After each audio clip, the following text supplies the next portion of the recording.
Welcome. Please be seated as we'll be about to get underway.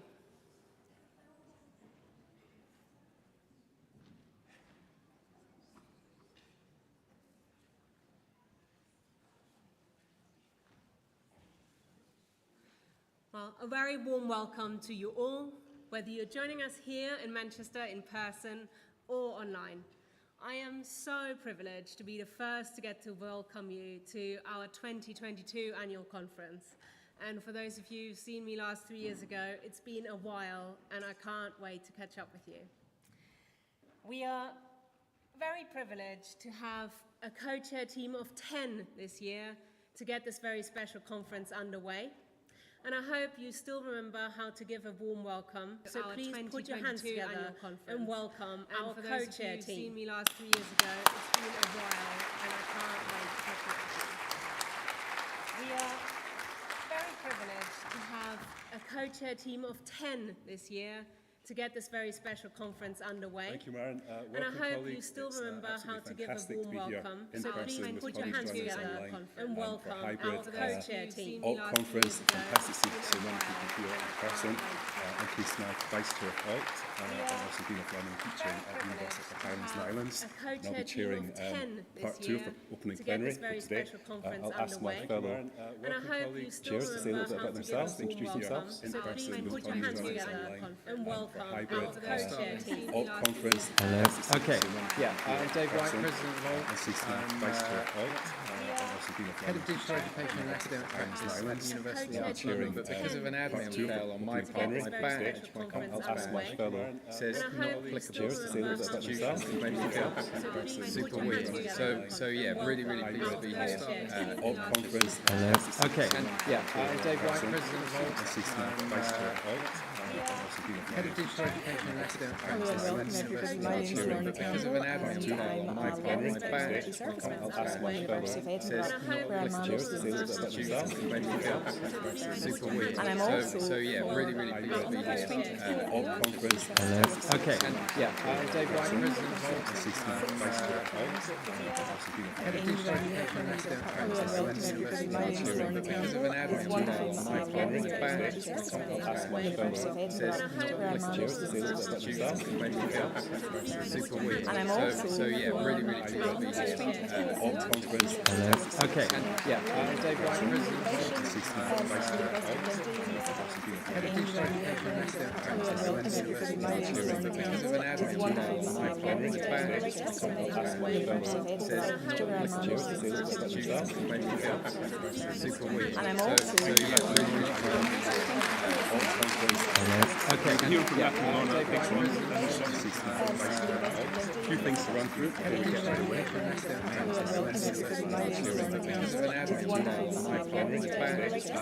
So now it's mentioned issues of justice as well.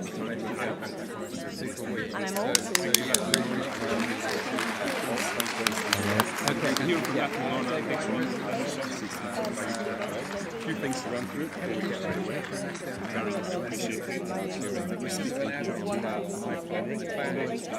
So now it's mentioned issues of justice as well.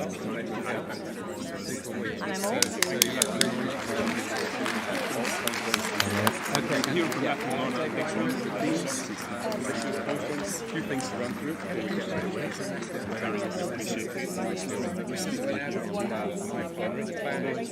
So now it's mentioned issues of justice as well.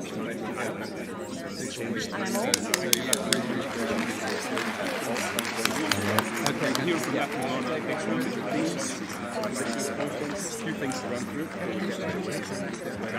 Different ways in their own different institutions. Co-creation, another big focus in many of the sessions that you'll be engaging in over the next couple of days. Emerging leadership for a new strategic vision. We felt this was particularly important. Colleagues who are learning technologists or who have responsibilities for the use of technology in learning and teaching have really come to the fore over the last 2 to 3 years. And those colleagues have shown really strong, creative, innovative leadership in how institutions respond to the crisis that we've been going through. And what we've begun to see in this context is many colleagues becoming leaders essentially without authority. And that's a really kind of big issue that we need to start grappling with within our sector so we can harness that expertise, that experience, and the leadership that's emerged over the last couple of years. Developing digital fluency, again, many sessions covering different dimensions of this, and amplifying further education. And we're particularly pleased to see such good representation in speakers and delegates from our colleagues in the FE part of the sector.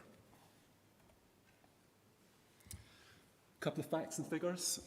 We have 450 delegates taking part in this year's conference, 300 in hybrid mode, several, obviously, of you here today, lots of colleagues joining exclusively online, and from the UK and more than 20 other countries. So it really does start to feel like we're kind of coming back together in different ways for different purposes coming out of the last couple of years. So it's really exciting to have such a really good and strong representation of our community within the ALT conference this year. We mentioned our sponsors and give thanks to our sponsors at the opening part of the plenary this morning. This is part 2 of that plenary. But we want to note and thank all our exhibitors and partners. Please take time to go and visit them, hear what they've been working on, speak to them about the potential things you could work with them on in your own contexts. And we are particularly grateful to Vivox, who we'll hear from in a few minutes' time. We've mentioned our colleagues from the FE part of the sector. We've also got many colleagues participating from the schools sector as well. And I think this really goes to underline the nature of using technology effectively in learning and teaching. It's not the reserve of HE or FE or schools, even community education. It's a joint project, and it's something we have to engage in collaboratively to take forward. We are also very pleased to have a number of scholars for this year's conference, around about 25 scholars who are here with us and being supported to engage in the conference. So wherever you are, welcome, very warm welcome. We probably don't need to say too much about this. We have mentioned that we're in kind of still strange and changed times. So just be mindful and respectful of each other's kind of spaces. We're in a big auditorium. If you feel that you want a bit of space to sit on your own, feel free to do that. Just follow the guidance that's been provided within the venue around sanitation and also just looking after yourselves and one another. So please just keep that noted. And now, without any further delay, we're going to welcome Joe from Vivox, who's going to take us through some of the audience participation that will be facilitating for this part of the plenary, and then we'll hear from our speakers. So, Joe, over to you.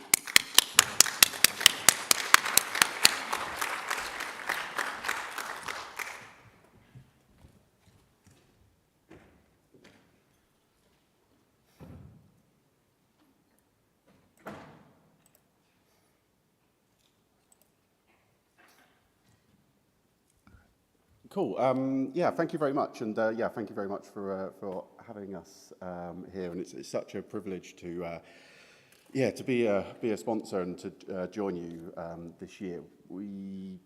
It's so nice to see people face to face. We haven't seen you guys for a couple of years now, when we haven't been able to do these things face to face. So it's brilliant. When I was given an opportunity, to come and speak, for 5-10 minutes as part of this session, I was having a little think about what to talk about.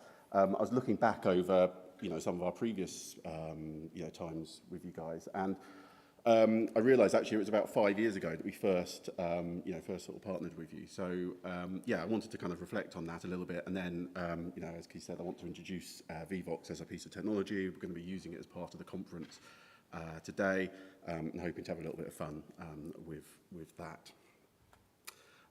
So as I say, we're down in the exhibition space. We're on stand 12, so do come along and say hello. We'd really like to, we'd love to sort of see you guys again, as it's been a while. So as I say, I was looking back to when we first sort of sponsored and first sort of worked with ALT, and when I look back at what the sort of the Vivox product was, back then, it was a student response system used for live polling and Q&A, and it's super simple, easy to use, engagement app by students. We had a really small but sort of loyal and supportive customer base based in the UK at that time. And one of the things that we, decided on really quickly is that we wanted to offer, sort of fair sort of pricing that was based on kind of active users. That's, what we wanted to, to base that on. And we had a real focus on, our customer success team. And that was us in 2017, and we also had a different name. So, we've also gone for a rebrand since then. So where's VVox now? Well, we're still leading with our customer success, in that fair, honest, pricing that's based on active users. But we're now working with over, 50 UK and Irish universities. And when I think back to where we were then, that seems incredible. The product continues to evolve. We work in partnership, with all of our customers, to continually evolve and, improve that. And I'm really proud that we are the top-rated audience engagement app, on Trustpilot, G2, and Capterra. So, it's lovely when we get that, affirmation and feedback. So, what does the kind of future look like? What are we, what are we looking to do as we continue to move, past this year? Well, we're looking to, continue to build the best-in-class student engagement app with features designed for you and by you. We want to support and expand all of our existing integrations with VVox, and we want to start seeing our customers face to face again. Like today, like going out and seeing our customers when we provide training and support. That's something we really miss, and we're looking forward to doing more of this year. So, as I said, this session, the whole event is interactive, and you are able to use VVox as part of this, as part of altc22. Primarily for Q&A, but also for polling. And I wanted to do some word cloud polls with you guys now. So there's some joining instructions on the screen now. We've got them on the side windows as well. There's also some joining instructions that I think have been laid out for you. So if you just open up a web browser, go to vvox.app, you can enter in the session ID there, which is 113812368. Alternatively, you can scan the QR code, and that will take you straight into the session. So I'll give you guys a second just to do that. But the joining instructions will stay on the side. There, and I can see some Q&A messages have already come in. So at least some of you getting in. Okay, so let's launch the first poll then, please. So the first question I wanted to ask is, what is something that you have achieved for the first time since we last met face-to-face? So that was back in 2019. So is there something that you've done or achieved for the very first time? And you can enter in multiple answers. You can enter in short sentences. So I can see a few of those coming in now. So we'll leave that open and let's see them coming in. New job, very big. So a couple of more than one person at least has got a new job since we last met.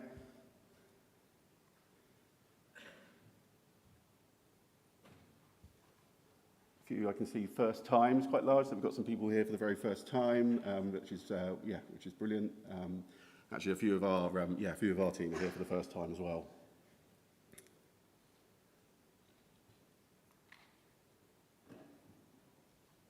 New job, first time. They're still the biggest ones. Definitely need to get an eye test to be able to read any of the other ones over there. Okay, that's amazing. Okay, let's close that one now. Sorry if you haven't had a chance to enter into that. We've got one more though that I want to run, if that's okay.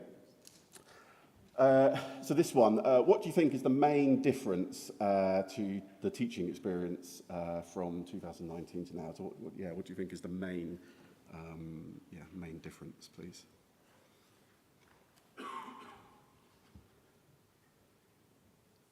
Again, hopefully we'll be able to see those results coming in real time. There we go. Wow, hybrid, more online. Uncertainty is quite big.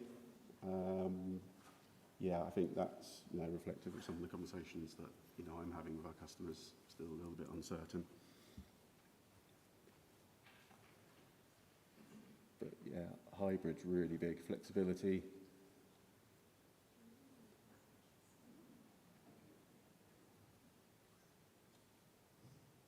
See Zoom up there. Accessibility. Nice and big.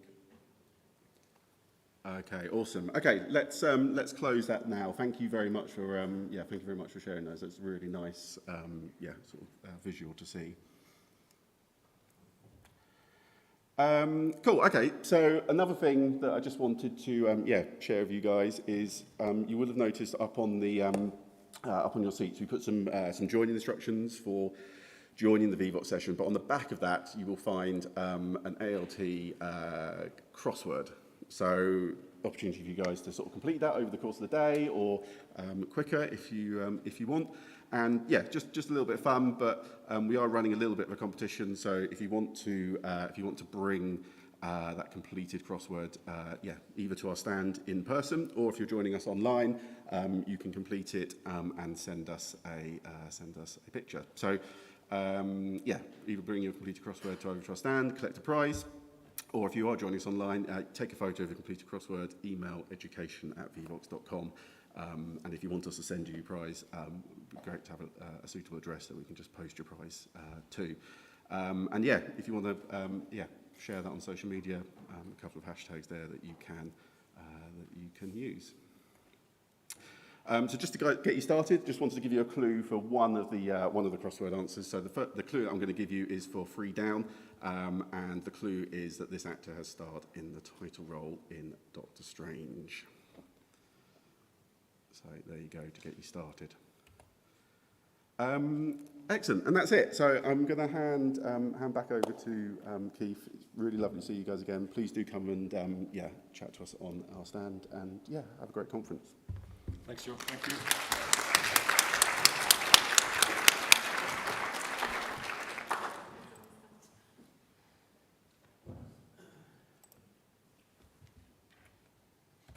So yeah, Joe, thank you very much. Good to see how that works in practice. I'm wondering how many colleagues who are used to Twitter were finding those 20 characters just a bit too constraining, I'm not sure. But thank you very much indeed. And please do call by and speak to Joe and his colleagues over the next couple of days. So we'll now move on to the second, the main part of part 2 of our plenary. Earlier today you heard from Elizabeth, Bella and Peter sharing some of their views and experiences.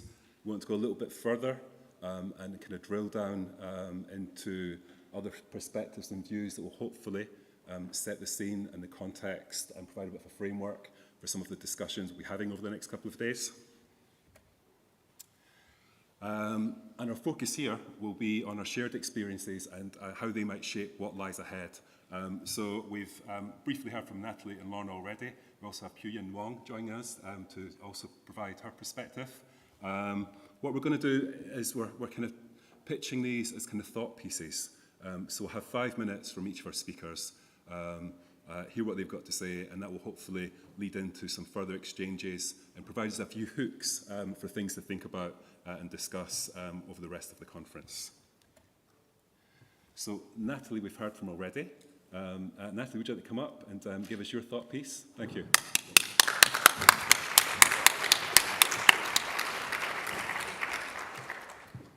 Thank you, Keith, and hello again. I think we can all agree it's been a pretty intensive past couple of years. That's probably the understatement. And I think key to the period we've been through has actually been the alt community, how there's been such a sense of sharing, caring, and carrying us through the past couple of years. People have been so generous in their advice, suggestions, problem solving. I think it's meant a lot to a lot of us who work in the community.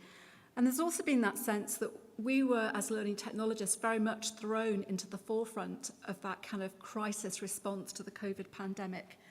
And I don't know what it was like in your institution, but we were frequently being told that we were heroes. And my kind of reflection now, having done some work with the team back at Dundee, is we've been looking at what are our hopes and fears for the kind of period that's coming ahead of us. And the thing that keeps going through my head is that Strangler song, No More Heroes Anymore, because I think what I'm seeing is we had a voice, we put all hands to the pump, we did some great, fantastic work, and now there's a sense in which there's a fear that we're kind of retreating back to that practice pre-COVID, and I think that was picked up this morning by Peter and Elizabeth and Bella as well. And it's almost that sense of people have short memories. And Peter said this morning that we've kind of got an opportunity to engage in this narrative which is going to shape the future of learning and teaching. And I'm very conscious that pre-COVID, my team had lots and lots of ideas. And I think speaking to other colleagues across the sector, everyone had lots of ideas, but didn't always have the opportunity to implement them. And so when COVID came, we'd done all that strategic thinking in our heads, and we could just kind of get on with it. And now there's a sense of we've done a lot, there's maybe a bit of exhaustion, and we need to create that space to think. And I think that the themes for this conference and getting together here in person actually for the first time in so many years actually is that space to think and really think about some of the challenges that do lie ahead of us. And I'm really conscious about this idea about leadership. Many of us have been thrust into more leadership roles. And we're involved in various things, but also there's a sense in which some of that's also being taken away from us. So how do we collectively, as a community, actually shape that leadership moving forward? How do we become a collective voice that shapes the future? And I think it's also quite interesting that we work in different contexts, and Bella was mentioning this morning how some institutions have got increased funding and increased resource. The reality for many of us that in our organisations, actually, we've got less resource. So we talk about digital poverty with our students, but there's a kind of disparity and maybe even a digital poverty in some of our institutions. And these are challenges. This is the landscape that we're working in. So I do think there is a kind of opportunity for us as we sort of think and reflect through the conference and beyond and keep those conversations going, that how will we shape the future? How will we inform that narrative? And I think part of that is actually being confident in our own narrative. So what is our role? We're kind of increasingly sort of working in this third space, the intersection between the academic space and the professional services, which again Elizabeth really stressed this morning. So how do we establish that further, and how do we really consolidate that and those relationships that we've developed with academics? So I guess what I'm really saying is that I'm just delighted that we can be here really at this conference, particularly in person, because it's those conversations in between the sessions where I think there's often the real value and the nuggets of gold that we can follow up, that we can then take back to our own practice and shape the future, whether that's in a university, whether it's in higher and further education or in the school sector. I think increasingly what I'm seeing is so many of our colleagues are moving to the commercial sector. So there's also, I think, another space that's kind of being inhabited by many of alt members. So looking forward to those conversations and seeing how we shape that narrative to take us forward and shape the future of learning and teaching. Thank you very much.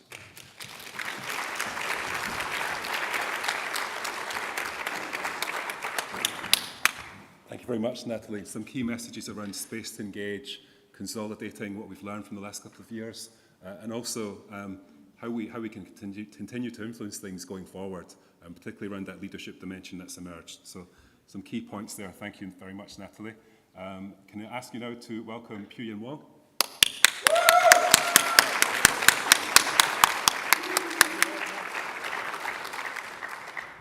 Hello everyone, can you hear me? Okay, good.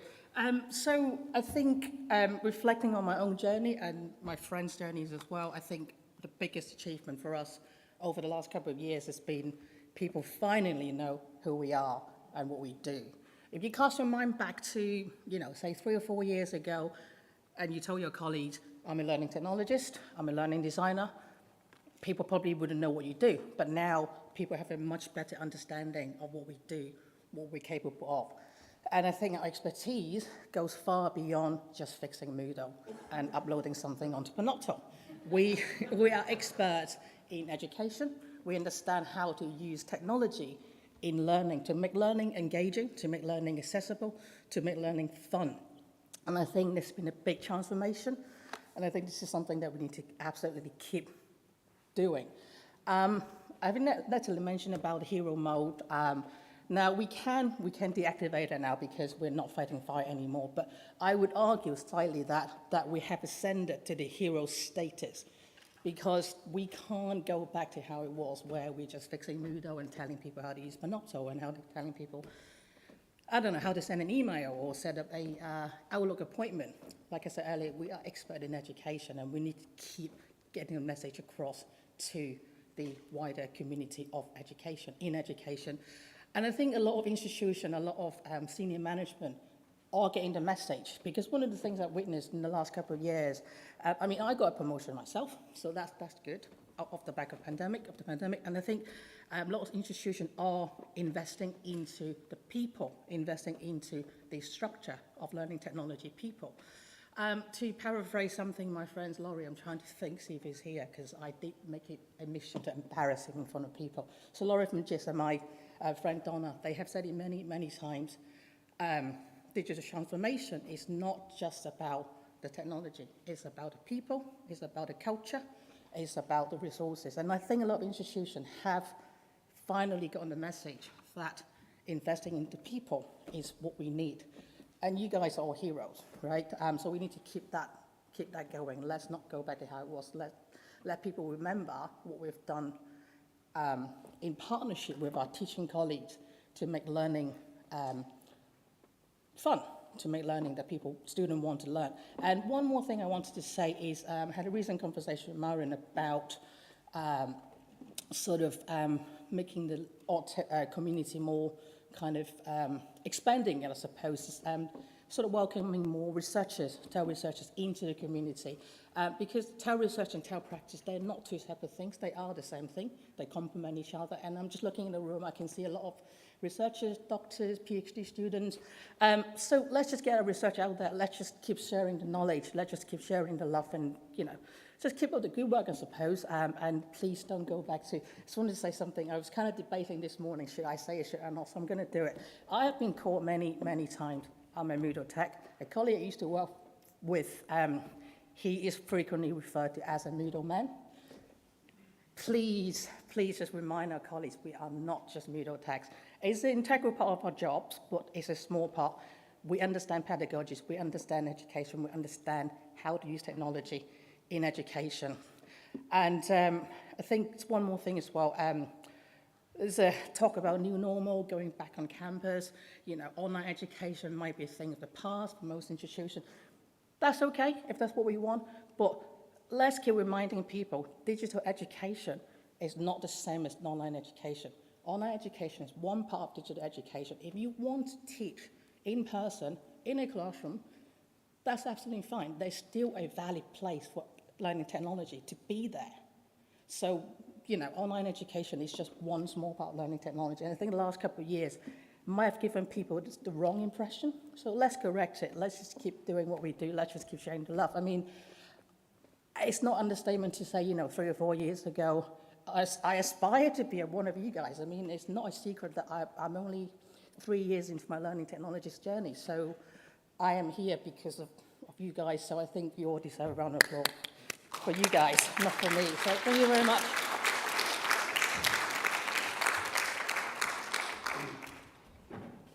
Thank you very much, Purian. I think, you know, some real kind of strong messages there around the richness of digital education and the different dimensions to digital education practice, the role of learning technologists as educational experts, and experts actually sit in the middle, weaving together learning design, assessment, the use of technology, accessible and universal design, and some things I suspect we might come back to at tomorrow morning's panel session. So thank you very much indeed. Last but certainly not least, Lorna Campbell.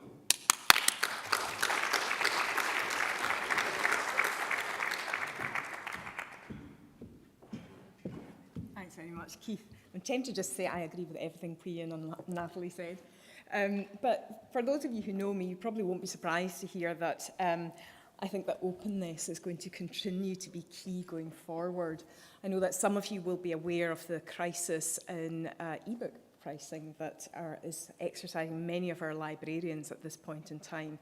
And it's quite interesting, I think, that a number of institutions have gone down the road of launching open textbook presses for the first time.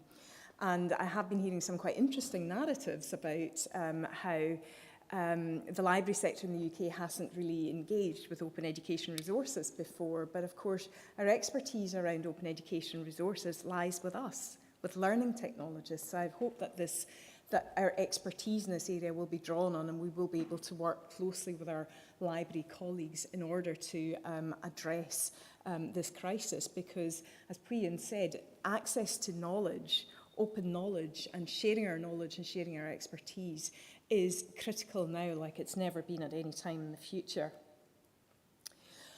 Also important going forward, I think, is going to be the whole issue of ethics in learning technology. And I think ALT's framework for ethical learning technology is going to be absolutely key.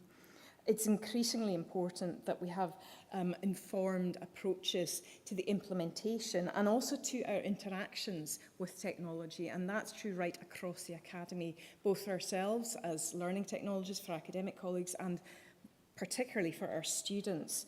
And my colleagues, Melissa Heighton and Stuart Nichol, will be talking tomorrow afternoon about fables, fairy tales, and the complex worlds of learning technology ethics. So please do go along to that presentation. And of course, one of the aspects of ethics is care. And I think pedagogies of care, again, are going to be critical for us all going forward, because there has been this real rush to get back to normal. But I think there is no back to normal. What is normal now is not what was normal before. And we are living in increasingly uncertain times. And that is going to have a significant impact on our colleagues and our students going forward. So I believe that it's really important that care in the institution is supported at the institutional level, because all too often that burden of care does fall to those who are already marginalised and overworked within our academy. And I'm sure, again, you are all will be very, very aware of this. We've already heard about, how suddenly everyone sort of relied on, turned to their learning technologists to really save them at the heights of the pandemic. And we worked with some very stressed people, and there was a caring element to that, and that needs to be recognised and supported by our institutions. And one manifestation of that ethic of care is the FemEdTech quilt. Some of you might be aware of this project. It was initially launched to coincide with the OER 2020 conference, and it was a craft activism project that was brought together by the FemEdTech network, which is an informal network of people working and learning around education and technology. And I know there are quite a few members of the FemEdTech community here, so if you've been involved with FemEdTech in any way, shape or form, you can put your hands up and give us a wave just so you can see who you are. See, there's quite a few of us here. So the quilt project invited people to submit a square, which would be quilted together by Frances Bell to create a quilt of care and social justice. And the idea was to exhibit this quilt at the OER conference. But of course that never happened because the pandemic overtook us all. But thankfully, Frances has brought the quilt here to the conference, and we're actually going to be able to see it in all its material glory for the first time tomorrow.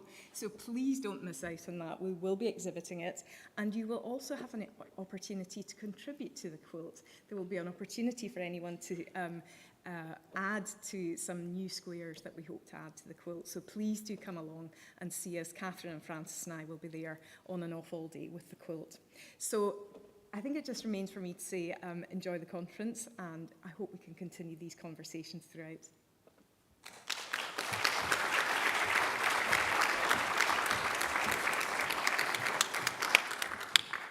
Thank you very much indeed, Lorna. And yeah, bringing to the forefront issues around care and democratising access to resources, providing equitable experiences, and making it meaningful for all our learners. So yeah, really important. And I'm guessing there's information in the programme about where we can see the quilt. Yes. Great, thank you. So just a kind of couple of headlines around things that are coming up, and then we'll move into the parallel sessions. Later on today, after the end of the sessions, we will have the ALT Awards. Dave, did you want to say anything about this, very briefly? How briefly? Take a minute or two. Right, the ALT Awards, for those that, you probably all know what the ALT Awards are. Do you? I can't ask a room full of 250 people an open question like that. It's pointless. This is where we need the technology. Anyway, 5 p.m, am I right, Maren? Yep. Great. Love working with Maren. 5 p.m. back in here. Yes, Maren? Yeah, excellent. Absolutely know what I'm doing. 5 p.m. back in here this evening, the Alt Awards. Very excited to be doing the awards face to face. It's always a fun thing. And we've got 3 new types of award this evening as well, so you can take a look at those. And there'll be plenty going on. We get to find out exactly who won and what for and in what way, and then drinks afterwards. Drinks afterwards. So if that isn't an invitation, I don't know what is, okay? So back in here at 5, everyone. I expect to see you here. I know what you all look like now. Okay, cheers. Thank you, Dave. I thought Dave knew all about the awards, but luckily Dave knew that Maren knew all about the awards, so that's absolutely fine. Another thing to flag, Alt AGM tomorrow, to which all are welcome. Maren, in here? Yes. Absolutely, yeah. 1:15 in here. And I think that's all we wanted to cover, isn't it? Is it back to you now, Maren? Yeah, that's it. Is that us finished now for this session? I wasn't sure if you're coming back up.